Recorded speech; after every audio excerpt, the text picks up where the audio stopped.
บุญลมเอ้ยรับเข้ามาแม่ไอ้จะข้าวผู้โตแตง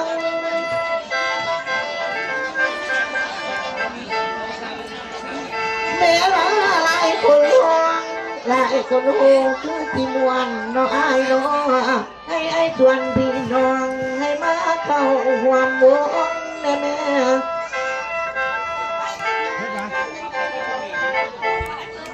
โอ้โหเสื้อสีแดงเสื้อสีขาวเอ้ยยับเข้ามาแม่ไอ้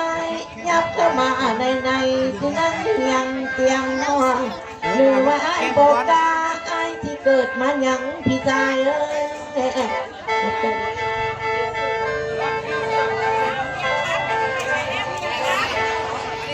แม่ละเสื้อสีแดงเสื้อสีดำเสื้อสีขาวเอ้ยสั่งพอแดงก็ลาสั่งพอตัดก็ตายจะเมื่อตายยังน้อยไอ้เด็กเล่นบ่เห็นเอ็นลูกสาวเพิ่น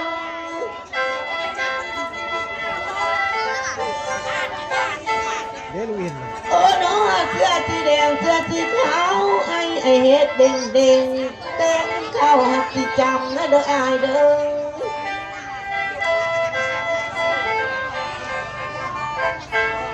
แม่ละภาคนี้มาตอนของขวัญปีใหม่น้องแม่น้องแม่มีกูน้าประปากลงไข่อ่อน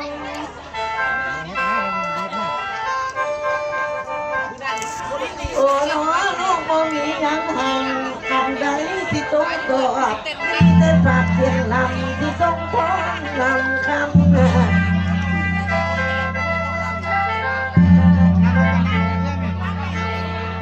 น้องแม่เอ้ยคันจะห่างไปแล้ว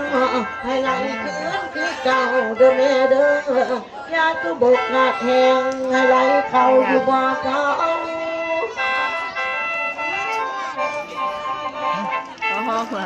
โอ้ล้อขอให้เป็นผลทางให้ต้องไปนำคำให้ไปถึงเจ้าดวงวิญญาณผู้ตายจากเด้อแม่เด้อ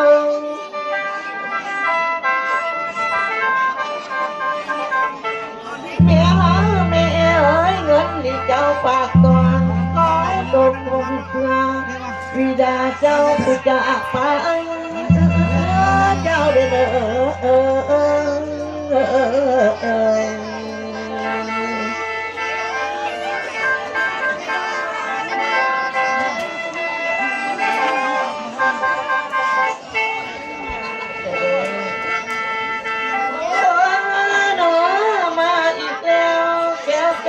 ใจดี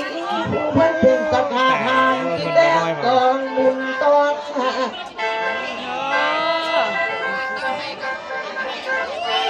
แจ้งไปแล้วเสร็จ โอ้น้อป่าพ่อเอ้ยเจ้าละอดบ่ลงเจ้าละทนบ่ได้พัดเงินก็มาปอนน้องเอ้ยน้อง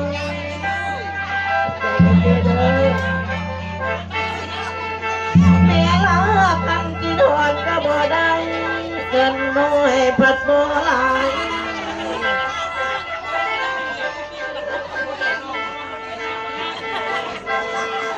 โอ้น้อเจ้าเอ้ยลุงสัญญาเอ้ยผัวเบาแล้วเพียแก้วก็บ่กินแม่มาได้ทำบุญทำทานที่แจ้งกองรอต้นเข้าใจอยู่ประเด็นแม่ละ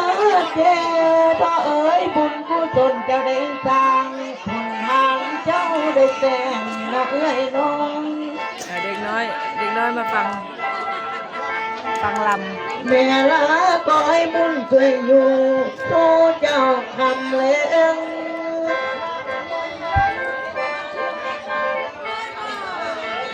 โอ้น้องเจ้าเอ้ยฉันจะทานไปแล้วให้มีสิ่งศักดิ์สิทธิ์ขอให้มีความมีที่สันโตลง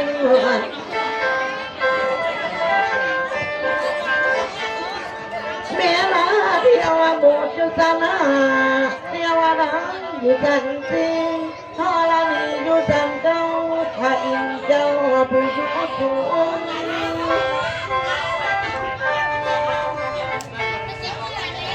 โอ้โน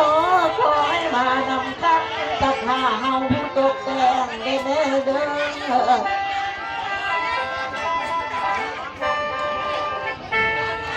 แม้ว่าแปลงประดับเครื่องแอร์ที่งามแท้ดังทองพวกเจ้าเด้อ